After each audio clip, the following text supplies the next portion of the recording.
Magandang hapon sa inyo lahat. Ito po si Herbert Curia, author, promoter ng The Critics Promotion.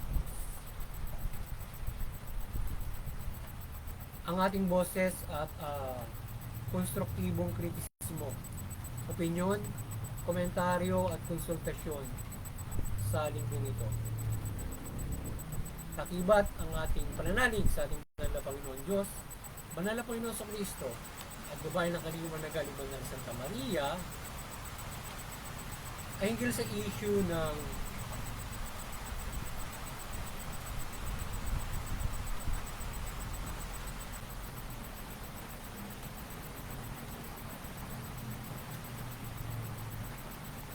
impeachment complaints to VP Sara. We support no to VP Sara impeachment. And to Congress be equal in your governance. The lawmaker and civil society group and other groups filed the impeachment case for culpable violations of Constitution, graft and corruptions, bribery, betrayal of public trust, and other high crimes. So yun. Sinumpahan ng impeachment case ng mga ilang nating mga mambabatas at mga civil groups o mga civil society groups, mga ilang mga pinasabing concerned citizens against BP Sara. So siya ay sinampahan ng dalawang kasong impeachment case, culpable violation of Constitution, graft and corruption, na kung saan ay siya ay inaakusahan ng graft and corruption, culpable violation of Constitution sa misuse of fund ng fiscal year 2023, na kung saan ay yung kanyang budget ng unang taon niya ay di umano ay may 625 million misuse of funds sa kanyang confidential fund, pati na rin yung sa debt. So iniimbestigahan yan ng ating Kongreso yung 2023 na budget na questionable. Ngayon ay yung sinasabi natin kung iimbestigahan yung 2024 ay dapat next year pa yon. So yung iimbestigahan niya yung 2023. So, the Office of the Vice President was in investigation in Congress about the misuse of funds amounting to 612.5 million of funds in confidential funds, 500 million in sa OBP and 112.5 in DepEd. So, COA disallowed 73.3 million for the irregularities in December 2022, spending of 125 million in 11 days. So, yun yung ilan sa pinagtatalunan para kanilang kinukondon, kanilang pinapresent na Congress yung December ng 2022. So yun yung sa unang taon niya, fiscal year ng hanggang 2023 ng October. So ngayon ay doon ay 125 million 25 days. Para doon yata yung piatos niya na na-discover na pangalang piatos ay nakapangalan sa acknowledgement yata yun. So meron disallowed na 73 million parang doon. So ngayon ay nire-review 500 million. So ngayon ay scrutinize tapos pinasuhan na agad ng ating Kongreso dahil nga doon sa pangyayari na contempt of court yung isa, yung kanyang chief of staff, nagkaroon ng kaguluhan, threats na. So doon na nag-umpisa para magsampal yung complaint. So ang The Critics Promotions ay maring sumusuporta sa mabuting pamahala, patas ng ticket, karapatang pagkakas. So ito ng impeachment case against VP Sara Duterte ay we support no to VP Sara impeachment complaints. Yan. So hindi natin sinusuportahan yung mga magwatas na nagsasampa ng impeachment tungkol sa kanya ng ating kababayan ng mga civil society. Tayo ay no to impeachment ang ating posisyon ng ating Taglitis Humboldt Council. So, yan, constructively ay ang ating position dito ay no to impeachment and have a fair investigations on the budget and try na ito ay kanilang ma-resolve ito sa tamang panahon, sa tamang hindi persahang mga ganitong klase ng mga pag-release. So dapat ito ay sinasabot muna doon sa COA ng ating OBP at hindi basta agad sinampa ng kaso sa with the Congress. Doon nga sinasabing 600 million. Ngayon ay kung isasama pa dyan yung 2024 ay mukhang dapat next year pa i-investigahan yung 2024 budget kasi dapat ay mayroong munang audit report bago i-investigahan. Tapos yung mga nasa COA ay magpapay ng kaso either na kung yan nga naman kung may impeachment ganyan o with the Congress kung may impeachment aside for sasaan nila sa ombudsman. So ngayon kung nakanalitisin pa nga ng Kongreso, so bago makarating sa Kongreso yan dapat mayroong ang COA ay mayroong audit report at kanilang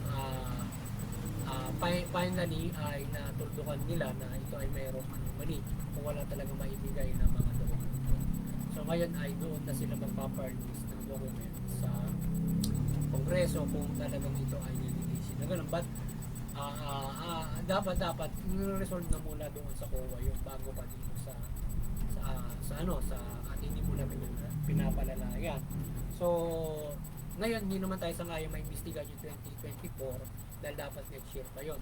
So kaya nga tinitingnan natin ito na ito ay parang pamumulitika kasi yung investigation ng 2023 budget o yung fiscal year para sa 2023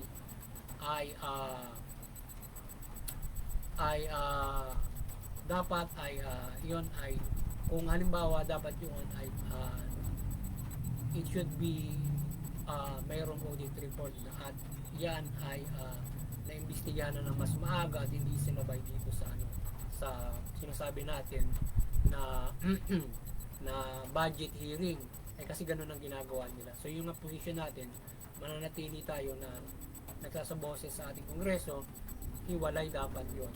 Halimbawa yung ipapasa yung budget 2025 ngayon yun lang i-scrutinize pero sa 2025 ay kanilang pamerong kung tingin nila may anomaly sa 2024 budget kanilang iimbestiga sa next year pa. So ngayon iimbestigahan nila ng 2024 yung last 2023, diba? So yung quarter ng last quarter ng 2022 hanggang third quarter ng 2023. So yun yung sako. Tapos saka yung audit siya magbibigay siya ng ng time frame. So dapat yan iimbestigahan niya mga July ganun siguro or June. Pero kinakailangan siyempre may time frame niya kung paano sasagutin ng opisina yan ng OBP yung COA bago nila sasampahan ng kaso sa ombudsman yan or with the Congress kasi nga may impeachment kung sakasakali dahil sa lalo na daang milyon niya. Kaya lang 73 million yung kanilang yung kanilang parang dinisallowed. Tapos saka may sinasabi na sumobra na sa 73 million, 100 million. So kung sumusobra sa 100 million, may plan parang nasa plunder case yata. O sumobra na sa 100 million, plunder na yata 'yon. Ngayon ay yun, iniimbestigahan ngayon yan. Sana yung investigation ngayon ay medyo ating tinitingnan na nakaangklayan kasi parang pamumulitika na doon sa budget at siya yung mismo tinatarget lang na imbestigahan with that budget. So dapat ay pinasagot mo ng mabuti doon sa COA yan, at lalong-lalo na under review pa yung kanyang 500 million. So ngayon bakit sasampahan ng kasong impeachment doon sa 625 million? Ito yung 73 million lang yung disallowed, nire-review pa yung iba, at mayroong sinasabing 100 million, 130 something na medyo may questionable pa. So pinakailangan ay investigahan pang mabuti yun, but dapat yun ay sasagutin mabuti ng OBP sa COA. At yun nga sinasabi na ito ay nandoon pa sa yan, nasa review pa, at hindi pa dapat magkakaroon ng ganitong klase ng mga hearing for that fund.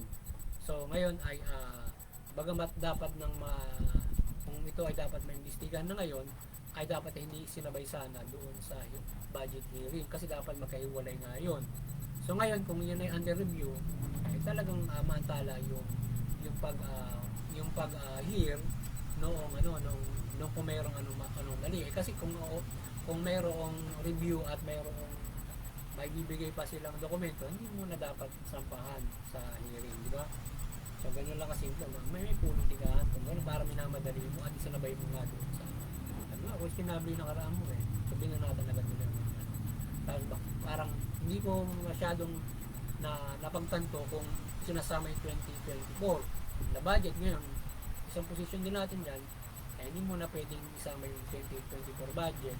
Dapat next year pa yung iimbestigahan kung mayroong anomaly pa rin na nadidiscover doon sa 2024 fiscal year na nag-end ng October, if I'm not wrong, September, October, diba?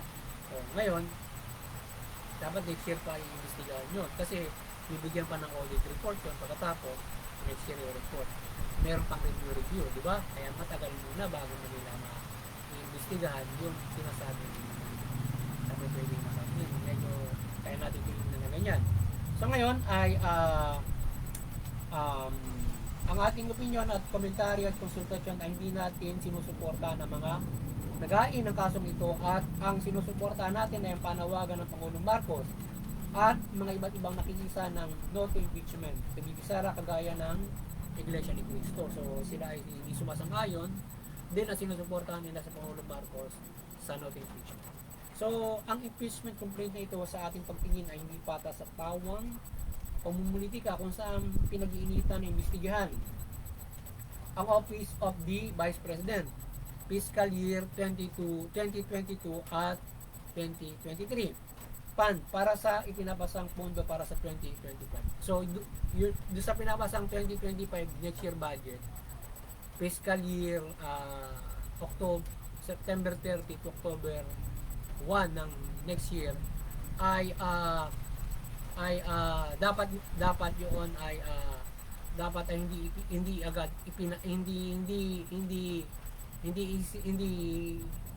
hindi ganoon na isinabay yung investigation muna noong pondong nakaraan, kasi sinasagot pa nung OBP yung COA.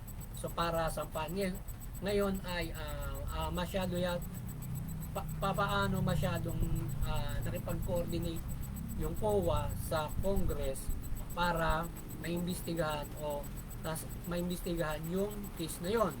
So kung sinasabi natin na na ito ay mayroong anomaly, under review pa nga daw, di ba? Under review pa. Kung under review, wala pa dapat hearing yung Kongreso. Bakit minamadali ng Kongreso? Kasi sinabay nga doon sa At tinatanong na, kagaya din sinasabi natin, kung ito'y pasado na sa halimbawa sa COA, sa isang proseso, hindi na dapat tatanungin ba, di ba? Pasado ngayon, kung halimbawa ang isang budget ay medyo may anomaly sa COA o questionable sa COA, ay siguro ay dapat nga paghihiwalayin yung pag-scrutinize ng budget for the next year kaysa isasali siya doon sa investigation noong mga mga sinasabing misuse of funds o maaaring may corruption. Diba? Kasi matagal kaya nag-iimbestiga pa hanggang ngayon, diba? So kaya dapat ganun nag-iwalay yun, diba? So malino naman yung ating posisyon at boses sa ating kongreso. Okay?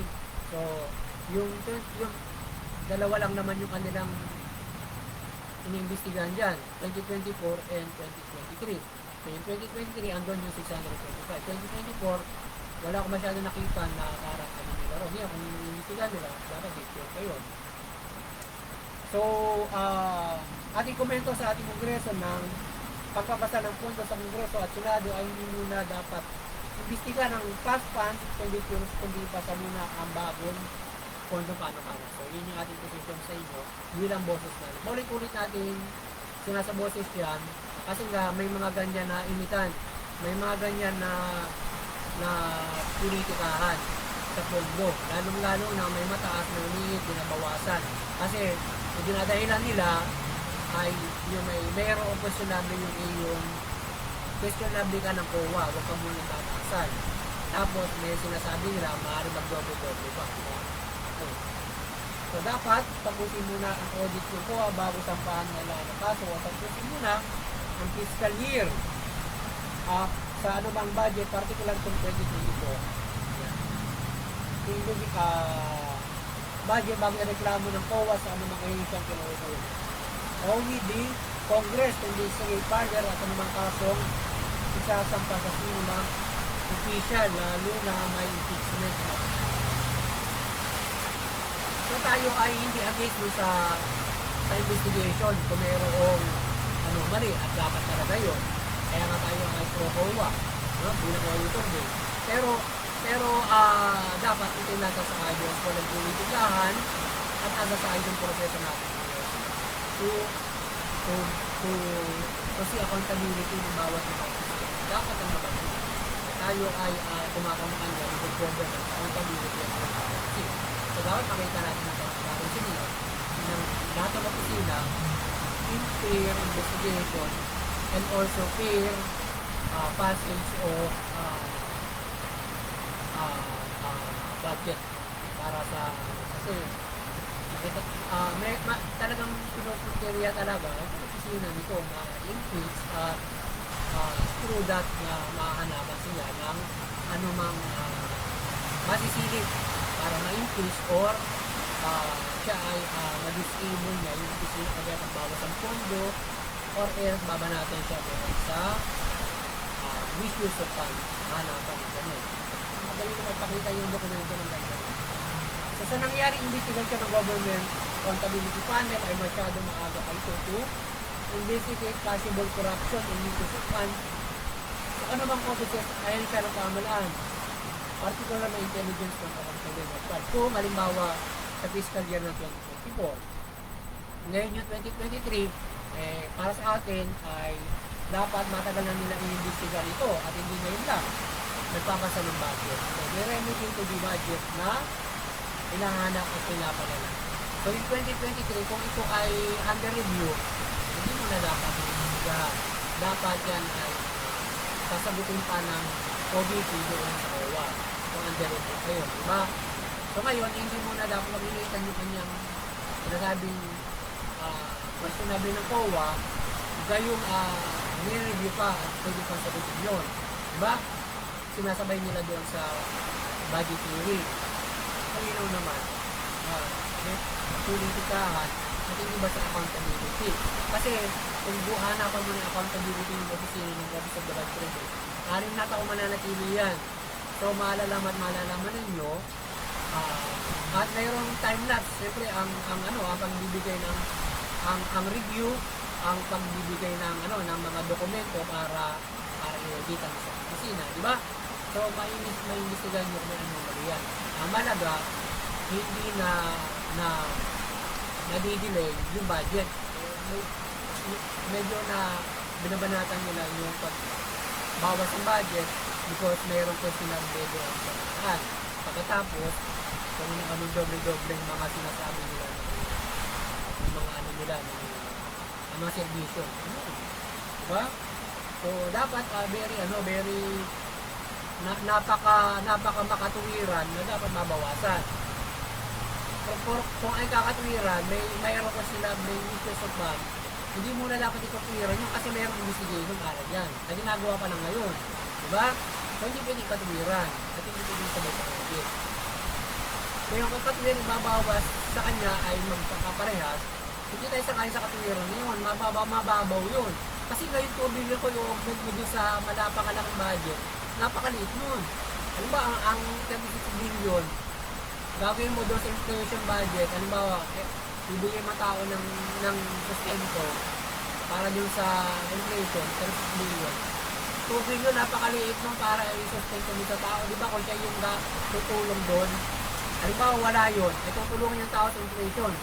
2 billion is managda. Yes, di ba? Doon, parang ubus na yun eh. Tutulungan mo, di ba? For the 36 million. Halimbawa, naisip mo kongreso. Eh, kung naisip mo yung nabit si Sara yun, pwede naman gawin mo yun, di ba? Isang other else, social services. Kulang na kulang yung itutusin, di ba? Kung talaga, dangan nga lamang hindi naman siya DSWD para tumulong ng ganun kalaki.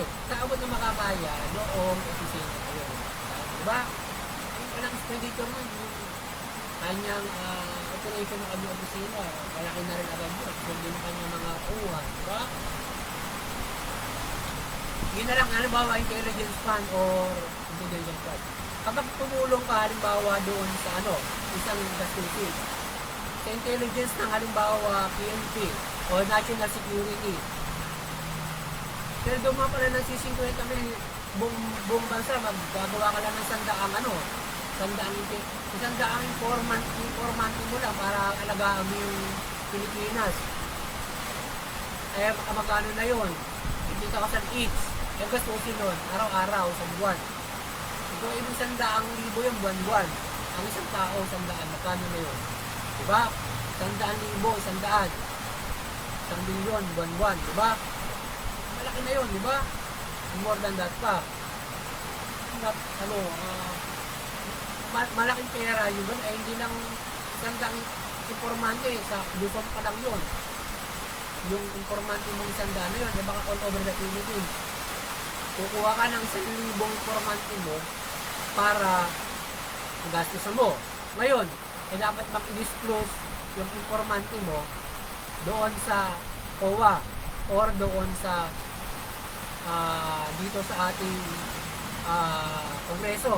Halimbawa si Juan, sasabihin natin yung Mary Grace Paquitos na yun, o Piatos, intelligence pala yun. Dapat ba ilagay mo yung pangalan mo sino yun? Hindi po pwede. Mamaya patayin yun nung mga ini-intel niya, di ba? Or maybe may intelligence niya sa Congress. I-disclose mo ba yung pangalan doon? Dapat, ikakatwira mo, kagaya na sinabi natin, nasunod ako ng 50,000 ang isang intelligence. Pangalawa, gagatol siya ng ganung kalaki. Pwede bang gumatol siya ng ganung kalaki? Expert, kapaliwanag. Okay, kaya i-gastos. Diba? So ngayon ay pwede kumuha ng liquidation dun sa mga informante para madokumentuhan yung kanyang ginastos buwan-buwan, diba? Maaari pwede makalakad doon. Or IL, ikakatuwiran with the expert, pwede gumasa sa isang informante na ganun kalaki, diba? Pwede. Mga ganun mga bagay na hindi mo i-disclose yung pangalan at kagaya mayroon Grace Piatos. Ito ang informante yun, paano mo i-disclose, hindi mo ganun kalaking talaga yun, diba? So, else, tapos yung pala, humahawak siya ng isang napakalaking at binigyan mo na pagkakataon yung 100 million na yun, ito, bahala ka dyan, intelligence. So, bahala kang gumastos yan. Bigay ka na lang ng liquidation para yan. Diba? Disclose ating ibigay yung liquidation na, diba? Kung kukwenta yun ako, baro makwenta yun ko, why not? Diba? Balik din po yun. So, ngayon, hindi pa natatapos ang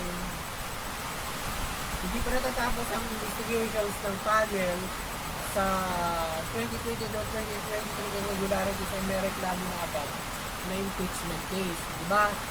So, hindi pa nila nakapatunayan ang issues of ban ay may reklamo na sa ating Vice Presidente at itong square pesos o tagpuan din naman nila na ating itong sinabi ni Sarah yung kanyang ticket stub. So, upon sa audit report ng COA sa nasabing 2023 Congress ay patunayan lubos ito to 5 case of infringement or to file it in court. Diba? So, dapat ay pasagot muna din sa COA yung mga yung sinasabing mga dapat sagutin bago pa ay imbestigahan ng Congress yan sa kapailan ng kaso, di ba? So sa ngayon kung 500 million, dapat na reviewin yun, di ba? O saan yun? Papagal na, yun pala nun, o ilan pa mga dapat reviewin. So, hindi tayo sa ngayon na mayroong ganyan. Investigation ngayon, at mayroong impeachment. Lalo na wala pa naman nakapatunayan na talaga ninakaw niya yun, di ba? At ngayon, pinapatunayan ngayon ng Kongreso yung gawain ng COA. Ay kasi yung COA, i-review pa eh. Nag-produce pa sila ng mga dokumento for the COA, tapos tinira na agad. Parang kumbaga nang lumapit agad ang COA or yung Kongreso lumapit sa COA. Sino ba ang munang lumapit? Parang inire-report na ba ng COA yan sa Kongreso o yung Kongreso ay lumapit sa COA para dyan sa sinasabing yan o naglabas na sila ng kanilang findings agad.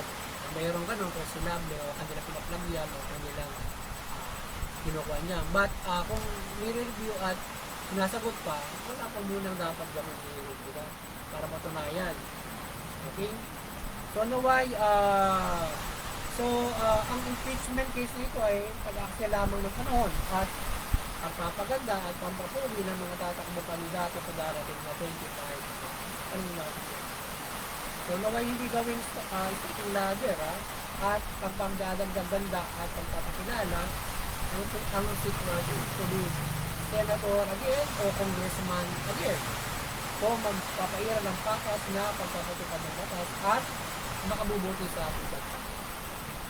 Magugulo lamang ang masasanayan silang impeachment kay Dito Sara sa iba't ibang magiging opinion at akbangin ng mga korte o mga konsong ikekira o nais mag-instigate ng sitwasyon. So maraming gagawa ng kaguluhan para dyan sa sitwasyon na yan or else ito ay hindi maganda na yun ang pagtutuunan ay patalisikin yun pagkatapos ay para kayo ay tumugi at kayo ay iboto sa pagkasenador o pagka-congressman muli, di ba? Siguro ay masyadong nagpapa-etches na maaga. Dapat ay bumanap na lamang sila ng nangapanya sila ng mahusay. Saka ito ay magbatik na sa kanilang kandidato. So ngayon, ang critics vlogger, author ay yun, ay nagdadalawang isip kung iboboto bilang senador at kung suportahan natin yung kampanya sa darating na eleksyon. Ito mga nasa likod dito na mga nasabing nais magpabagsak ay Dito Sara. So lamang ay ilan na lamang ang ating magpapakadawala na dito sa Pilipinas sa ating pamahalaan. Lalo na sa enforcement na tawag ng minsan ang ating pamamala at maraming kurap at iwali. Yeah. So tayo, magdadalawang isip tayo dyan sa mga congressman na yan. Kung sila ay ating makikikampanya tayo para sa kanila kahit hindi natin ka-area yan or lalo na sa senador. Marami, boto naman natin o mga ka-social media, boto natin kasi pero nga ganyan, diba? Para nakakapagdalawang isip na ano itong mga gusto nito magmusunador na to mukhang masyado magpabuogi, di ba? Gusto nito magpabagsak ng tao para lamang maging senador, di ba? Para maging congressman kasi. Tingin natin ay yung ating Pangulong Marcos, sa tingin natin, nagkakaroon ng pinag-iinitan si Dito Sara because of the former President Duterte na kanyang drug campaign, di ba? Kaya pinag-iinitan si Dito Sara na siya ay yun ang ating pagpinigyan. So, ang ating Pangulong Marcos at Dito Sara ay dapat natin suportahan ang kanilang office upang mariforma ang bansa ito na in-enforce sa pamamahala at ekonomiya, social, civil na mga usapin. Malaki ang magagawa ng dalawang opisina ito at mga aliado na kung magkakampi-kampi silang babaguhin ng bansa. Kailangan natin ang lakas at kapangyarihan ng dalawang ito upang maayos ang masa ito. Gayon din ang suporta ni Speaker. So sana, wag natin suporta ng pag-aaway nitong dalawang ito o sila ay guluhin just because of the issue ng presidente, issue ng drug war, no? Yung Pangulong Duterte. Suportahan itong administrasyon ito para sa bagong Pilipinas na makapag-reforma, magkaroon tayo ng equality of justice. So, iba yung separate investigations doon sa kay Pangulong Duterte, wag bigyan ng ibang implikasyon mo sa pamumuno sa ngayon. So, kung ano yung ating hustisya at kailangan natin yan, dapat maging tayo sa hustisya. At gaya nga ng sinasabi natin, mahirap ang equality ng ating bansa, kaya tayo ay mayroon na para tayo yung kalit-lit ang mga tao na nabibiktima, baka hindi na maagrabyado. So tayo ay nais na mabigyan ng justice yung nakaraan. At sana itong doon sa usapin na yun ay magkaroon ng ulay ang equality na justice. Even though Bibi Sara is daughter of President Duterte, ay hindi niya naman maaaring hindi siya makiilan doon sa equality o justice. Sabi ngayon siya ay sumasailalim na rin sa inequality na nangyayari sa ating dito na gamitin at pinakasang ito for the inequality who is doing kung sinong mayorya ay siyang so parang yung mayorya at minorya ay nagiging inequality, di ba? Kasi napapaboran ay yung gusto ng mga mayorya na pagmisan ay hindi naman at yung minorya ay napapaboran lang sa gustong gusto nila. Nananalo sila but inequal yun ay hindi mayorya sa mabuti para sa pangkalahatan, kundi naging mayorya sa sa ating pagtingin ay hindi na makukurami ng office ni Bibi Sara itong ganito. Kundi kanya ipaglilingkod sa ating ng bayan sa malakas ng kanyang opisina at pamalan. Hindi lang maaaring may bigay ng lubos ang mga dokumento o hindi. Naniniwalang COA sa expenditures ng OBP kung gayong may expenditures documents. So, sa tingin natin, hindi naman makurag si Bibi Sara for that. Ang usapin sa kanila ay yung so sabi ng tatay niya, wala na pag-initan siya. So ang magagawa ni Bibi Sara, sila naman ay maging malakas si Pangulong Marcos, ay siya ay magpaira ng patas ng hustisya at pagdating sa paglilitis ng tatay niya, huwag niyang pakialaman yun para makita yung fair justice. Ngayon, magpaira ng ating Administrator Marcos for that period. But doon sa ibang dapat na gawin, kagaya ng pag-ulo ng Office of Vice President, kaya yariin ng iba, ang problema talaga yun. Nakakawain sila ni Pangulong Marcos, yung iba hindi maganda nakakamanda sa ang malaan ating speaker rin, diba? So, maliwanagan naman na lang ng Maria Kongreso at Senado at buong pamalaan na maglingkod kayo ng patas at makatulungan at iwasan ng sariling interes sa kapangyarihan at pangunang layon sa pamalaan at bansa. Muli, ay maliwanagan ng Manila Santa Maria ang pamahalaan ng mga Pilipino at ang pamahalaan ng mamahalan ng mabuti at matuwid, ibigin para masamang pera ng ang mga Pilipino sumunod sa pamahalaan. Iwasan yung pagtabag sa batas.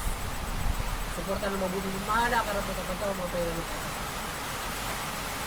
sa lahat ay tayo ay sa lahat ay makapamuhay ng mapayapa, mabuti at maginhawa ayon sa karapatan. At hindi sa natin makakapanampalataya sa mga pagkakas ng Diyos ng mapayapa mga uli. Magandang hapon sa inyo lahat. At sana magsabaw naman ang daging promotions ng konstruktibong kalipisito. Opinion, komentaryo at konsultasyon sa mga hapon sa inyo. At God bless you.